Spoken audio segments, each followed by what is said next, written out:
Guys, today you'll be watching an orientation for a 2015 Mini Winnie by Winnebago.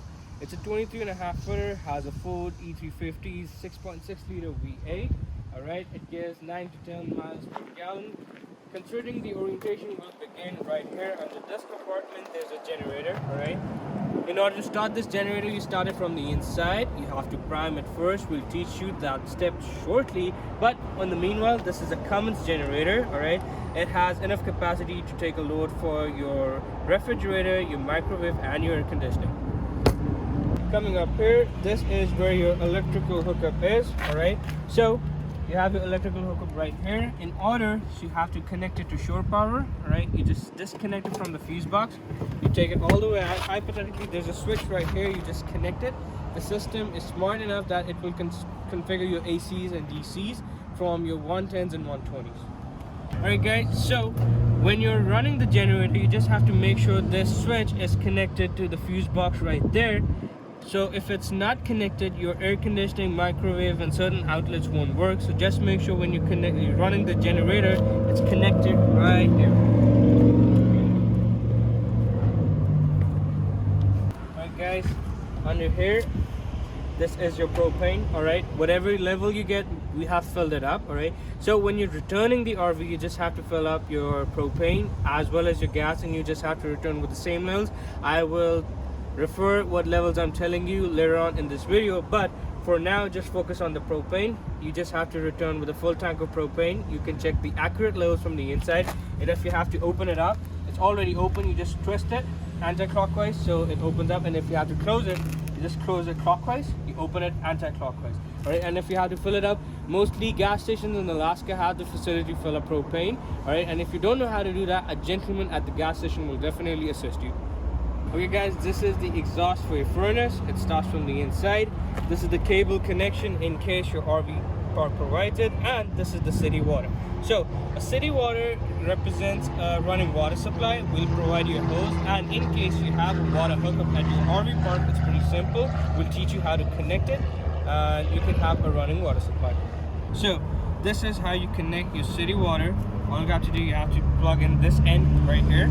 Right, as you plug in, you just twist it anti-clockwise, and it will start getting tighter. As soon as it completes the circle in the rings, all right, you'll see it's attached all the way like this. All right, it's intact properly, and then you take the other end, right, and then hypothetically you have a water hookup. You just hook up this right here, and you'll have a running water supply. Guys, this is your gasoline tank.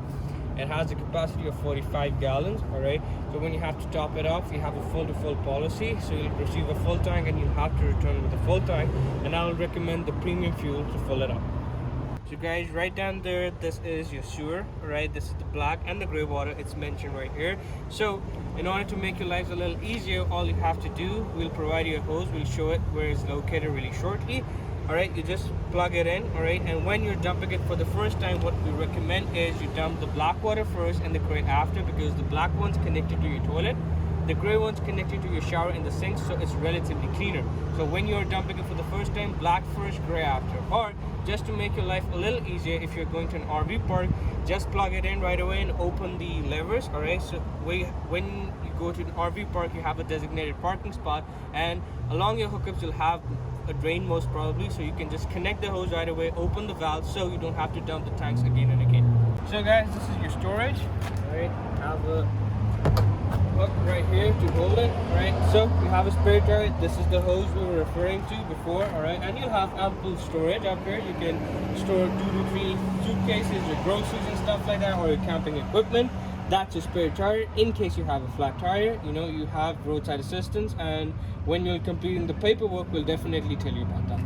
So guys, this is another opening for the same storage. All right, it's a much wider opening, so it's easy to take your suitcases, your camping stuff in and out easily. This is your potable water connection. The potable water represents the tank inside. So if you're going for dry camping, or you have to fill up your potable water anyway, so with the same hose as shown before, you can just connect it right here and you can fill up your water. Guys, this is where your hose for the black and the gray water is stored. All right, it's just stored up here. It's connected back there as we showed you. It's not a flimsy one, it's a strong one, so you won't have any trouble. As we're done with the exterior, we'll begin the orientation for the interior. as if you can walk in. Alright guys, if you pay attention right here, this is your master switch for the coach batteries. Alright, in order to operate your certain lights, outlet and the refrigerator, you just twist it clockwise, and as you can see now there are lights. So as we told you about the batteries, when you twist it clockwise you can access your certain lights, refrigerator. Alright, so the cool thing about these batteries are, as soon as you start driving the RV, they're getting charged. As soon as you kick in the generator, they're getting charged. Or when you plug to the shore power, they're getting charged. So the advantage of driving the RV with the batteries are, as if you come up here, you'll see the refrigerator is on.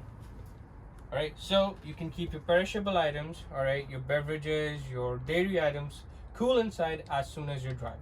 You guys, a part of the batteries, if you have to run your microwave, your air conditioning and the other outlets, alright, so you have to start the generator. So as discussed before, you have to prime it.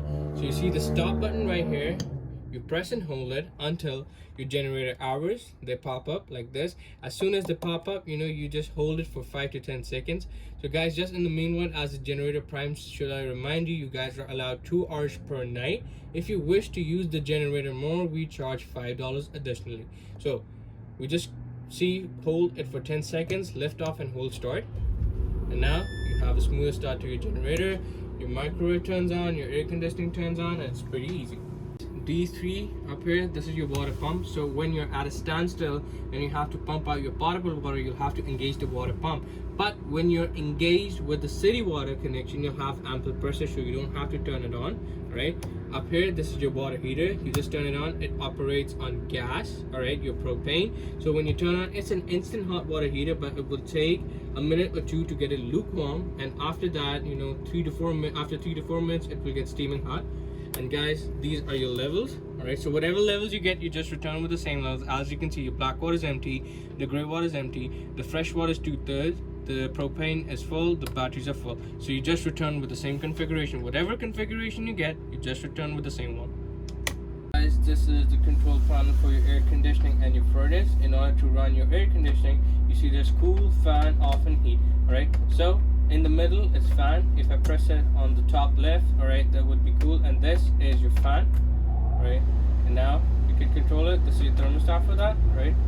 So this is the lowest for a hot day. If you have to consider heat, you just press it up here, you remove it all the way, and then the furnace will kick in and you'll have heat blowing off the vents down there.